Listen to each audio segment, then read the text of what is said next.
Now tell me about this vase. Well, it was given to my father, I think, many years ago by a patient. He was a GP in Lincolnshire, and I think he was given this just as a gift one time. A grateful living client. Yes, indeed. Yeah, you could say that. Yeah. Well, let's tackle date first of all, because the giveaway is miniaturism.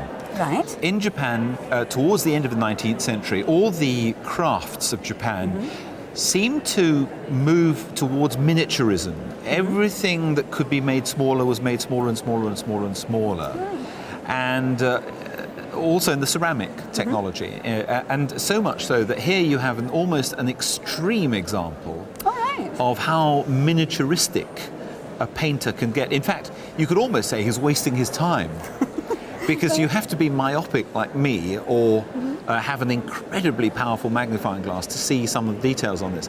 Yes. But I think that's possibly the secret. There is a sort of delight in an object where the detail is so fine that it's almost hidden. It's almost like a sort of secret code between you and the person who made it. All right. Okay. So when you're looking at it, even at this distance, what you see is a blue vase with a couple of panels and some pretty sort of flowers in between. Well, let's sort of. I'm lucky, of course, being myopic. I don't need magnifying glasses, so I'm going to take off my glasses and I'm going to look really closely. On one side, we've got this sort of market scene.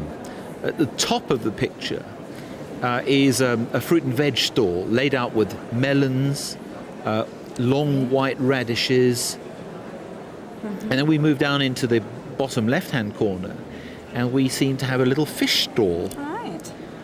Tiny, tiny fish. Look, I mean, the way that they are depicted, different colours with a different skin, the way they're lying there, their fins floppy.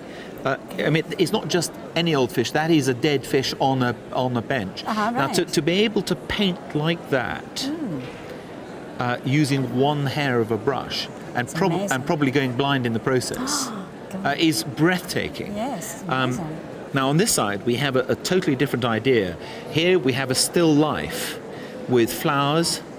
Actually, inside amongst the flowers there's the occasional flounder up here in the corner.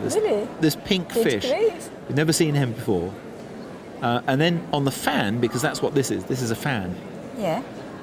You have another landscape. If anything, this is even finer than the one we saw on the other side. Right. You've got a receding distance. You've got figures in paddy fields. You've got figures, I think they are probably harvesting rice, and there is a water wheel, and the sluice is running right in front there. I mean, this is just fantastic. And then right in the foreground, another fish, another prawn. Or is it a lobster? I suspect it's a lobster. Right. And some sort of a shellfish. I mean, this is miniaturism gone completely mad. I hadn't realised all that detail was on it. Well, actually. there you are. I mean, this is a universe on a small piece of pottery. Good grief. And it is exceptionally fine. Now, unfortunately, this is not by the finest of all the miniature artists on Satsuma. This is, in fact, from the workshop of a man whose seal appears at the bottom there. It's an impressed mark. It says Kinkozan. Nevertheless, a good maker. He made low-quality goods, he made high-quality goods, and this is probably at the upper scale. It's still not that magic name of Yabumezan, but it's about as close as it comes to Yabumezan.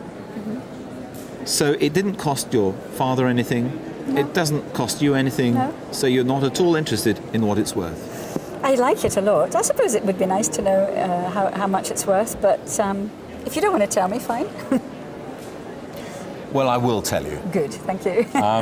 If you sold that in a Japanese works of art sale, in the current climate, I think it would probably fetch somewhere between £1,200 and £1,800. All right, goodness. That's good. That's good.